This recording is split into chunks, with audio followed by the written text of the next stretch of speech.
मुझे ज्वाइन किया है सीनियर सहाफ़ी तज्ज़िया कार सलीम साफ़ी साहब ने। अस्सलाम वालेकुम, बहुत बहुत शुक्रिया साफ़ी साहब आपका। साफ़ी साहब, बिलावल भुट्टो के मुतालबे पर आर्मी चीफ जनरल बाजवा ने कराची वाक़े का नोटिस लिया, कोर कमांडर कराची को हिदायत की कि इसको इन्वेस्टिगेट करें। अब जब इन्वेस्टिगेशन मुकम्मल हुई है तो आज जो इंक्वायरी रिपोर्ट जो बताई गई है जिसमें ISPR की तरफ से कहा गया है कि उन अफसरान को उनकी जिम्मेदारियों से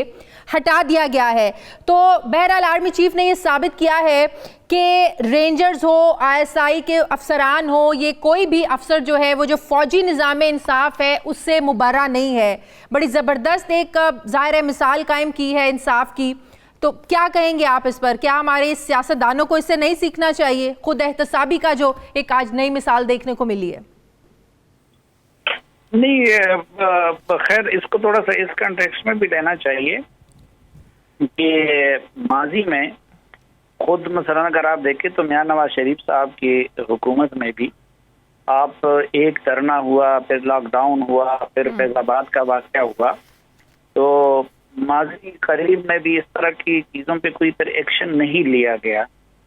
जो इसी कॉन्टेक्स्ट में जब हम देखते हैं तो आज के इक़दाम को हम इसलिए अप्रिशिएट भी कर रहे हैं, इसको ताज़ा हवा का एक झोंका भी समझते हैं, क्योंकि पिछले कुछ अरसे से ऐसा तासुर मिल रहा था और फिर खुसूसन हुकूमत ये कोशिश कर रही थी कि फौज को सिर्फ एक पार्टी का या एक हुकूमत का इदारा साबित कर दे, हालांकि फौज तो पूरी कौम की फौज हुआ करती है। बिल्कुल बिल्कुल। तो एक मामला मरियम नवाज साहबा और उनके मियाँ से मुताल्लिक था और जाहिर बात है कि इस वक्त मियाँ नवाज शरीफ साहब शदीद क्रिटिक है। तो उस कंटेक्स्ट में अगर आप देखें कि पॉलिटिकल फ्रंट पे आपको क्रिटिसाइज करने वाले लोगों से मुताल्लिक अगर ज्यादती हुई है तो उस पे एक्शन लेना, तो इस कंटेक्स्ट में भी ये अप्रिशिएबल है और काबिल सताइश है। यकीनन ये कोशिश भी नाकाम हुई है जो इदारों को लड़ाने की कोशिश थी आर्मी चीफ ने, ज़ाहिर है रियासती इदारों को लड़ाने की जो कोशिश हुई थी, एक तरफ ज़ाहिर है फौज का इदारा है, दूसरी तरफ पुलिस है, ये कोशिश भी नाकाम हुई है। देखिए, मेरे ख्याल में एक तो ये कि इससे एक तो सिविलियन इदारों को एक अच्छा मैसेज मिला है, पुलिस को, ब्यूरोक्रेसी को, हम जैसे आम मजदूरों को, हम सबको एक अच्छा मैसेज मिला हुआ है कि भाई कहीं ना कहीं पे आके अगर तजावुज किया जाएगा तो फिर आर्मी की लीडरशिप की तरफ से इस तरह के मामला पे एक्शन लिया जा सकता है। फिर दूसरा, जो सिंध हुकूमत बड़ी एम्बेरस्ड फील कर रही थी और तो सिंध हुकूमत की भी इससे वक़्त बहाल हो गई है। लेकिन जो सबसे बड़ा था, इस वक्त बदकिस्मती से पाकिस्तान को एक ऐसी हुकूमत मिली हुई है, हुकूमतें हमेशा स्टेट इदारों के लिए ढाल बना करती हैं, लेकिन हमें एक ऐसी हुकूमत मिली है कि जो अपनी नाकामियों को और अपने ब्लंडर्स को और अपने नाअहलियों को छुपाने के लिए हमेशा रियासती इदारों को ढाल बनाती है। फिर हुकूमत अमूमन अवाम और अपोजिशन और रियासती इदारों के दरमियान ब्रिज बनती है। ये पहली हुकूमत। आपको क्या लगता है कि जो कुछ हुआ ये विफाक के कहने पर, इस हुकूमत के कहने पर हुई कराची के एपिसोड? नहीं, मैं वही अर्ज कर रहा हूँ ना कि देखे कि ये तो वो हुकूमत है कि जो 24 आवर इस काम में लगी रहती है, वज़ीर आज़म से लेके उनके मुशीरों तक, कि किसी तरीके से रियासती इदारों को और अपोजिशन को लड़ा दे। तो वो जो हुकूमत की तरफ से एक डरावनी साजिश की जा रही थी, तो मेरे ख्याल में इस इक़दाम से वो उस साजिश को भी नाकाम करने की कोशिश। लेकिन अब सिंध हुकूमत की भी तो जिम्मेदारी है, उन्होंने भी तो एक इन्वेस्टिगेशन रिपोर्ट ज़ाहिर है उनको भी सामने लानी चाहिए, उन्होंने भी एक कमेटी ज़ाहिर है इस पे तश्कील दी हुई है, अब उनका भी तो इम्तिहान है ना ज़ाहिर है। मेरे तो ख्याल में तो उस कमेटी की अब ना कोई जरूरत रही, ना अफादियत रही, और पहले भी वो हमें एक आई वाश नजर आ रहा था कि पाकिस्तान जैसे मुल्क में वो जरा और फिर 1 महीने का टाइम देना, वो मिलिट्री से रिलेटेड इदारों और शख्सियात की कहाँ पे तहकीकात कर सकती हैं। तो खुद जब आर्मी चीफ की तरफ से ये कदम उठाया गया तो मेरे ख्याल में तो अब उसकी जरूरत ही नहीं। सही। अच्छा साफ़ी साहब, ये जो PDM है ये तो इस हुकूमत के खिलाफ बनाई गई थी, लेकिन हम देख रहे हैं जलसों में जब भी टारगेट किया जाता है फौज को किया जाता है, एस्टेब्लिशमेंट, इवन कि अब तो जो नाम लेने तक जो है ना वो नौबत आ गई है, फौजी सरबराहान के नाम लिए जाते हैं। अब कल आपने देखा कि एक नया मिसाक जो है ना वो PDM सामने लेकर आ रही है, تو یہ آپ کو کیا لگتا ہے، یہ پی ڈی ایم نے اپنا پینترا بدل دیا ہے؟ اب تو یہ ڈیسائیڈ کرنا ہے نام لینا ہے نہیں لینا، افسران کے نام لینے ہیں نہیں لینے، یا صرف اسٹیبلشمنٹ کہنا ہے؟ یہ پی ڈی ایم کس کے خلاف کیا کرنے جا رہی ہے؟ یہ حکومت کے خلاف ہے یا انہوں نے اداروں کو ٹارگٹ کرنا ہے؟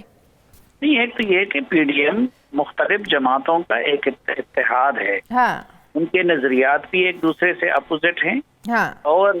وہ سیاست کے میدان میں بھی ایک دوسرے کے مقابل ہوتے ہیں۔ اگر ملک میں پیپلز پارٹی اور نون لیگ ایک دوسرے کے ساتھ مقابل میں رہتی ہے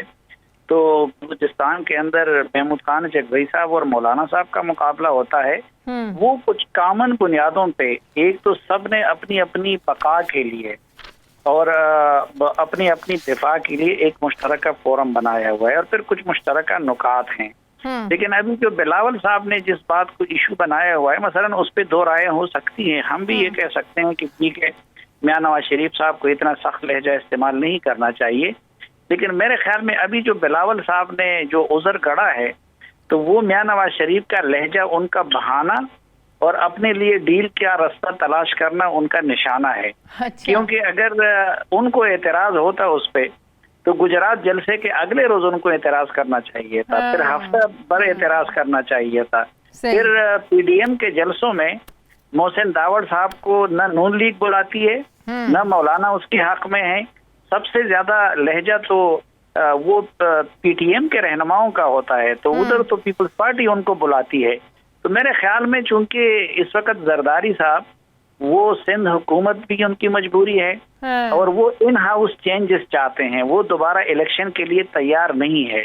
جبکہ مسلم لیگ نون اور مولانا اور باقی یہ لوگ ری الیکشن چاہتے ہیں۔ تو اس میں تھوڑا سا اچھا بچہ بن کے بلاول صاحب تھوڑا سا ان معاملات کے لیے راستہ تلاش کرنا چاہتے ہیں، اس لیے انہوں نے اپنے آپ کو اس چیز سے اچھا، اس وقت گلگت بلتستان میں جو جلسے کر رہی ہیں اپوزیشن بھی حکومت بھی، ہر کوئی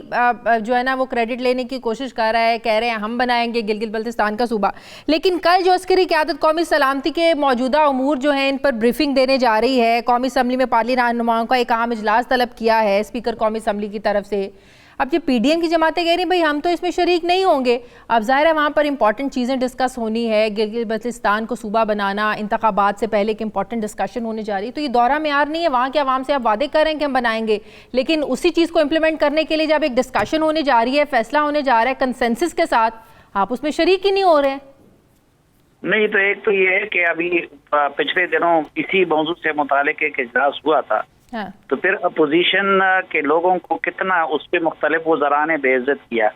پہلے علی امین گنڈاپور صاحب گھنٹوں بیٹھ کے اور شیخ رشید صاحب بیٹھ کے اور اس کی رودات سناتے رہے کہ جی فلاں لیڈر کو اتنی ڈانٹ پڑی اور فلاں کو اتنی ڈانٹ پڑی، اور اس وقت بھی ہم یہی کہہ رہے تھے کہ جی یہ لوگ جب یہ آج حرکت کر رہے ہیں تو کل دوبارہ اس ریاست کو ضرورت پڑ سکتی ہے اپوزیشن لیڈروں کو مشورے کے لیے بلانے کا۔ تو ایک تو اس پس منظر پہ بھی ہمیں دیکھنا چاہیے، دوسرا اس کو آج بھی یہ وزیر اعظم اس بات کو اپنی توہین سمجھتے ہیں کہ وہ اپوزیشن لیڈروں کے ساتھ بیٹھے۔ اس اسپیکر کی کیا حیثیت ہے؟ کس کو پتہ نہیں ہے کہ وہ بے اختیار اسپیکر ہے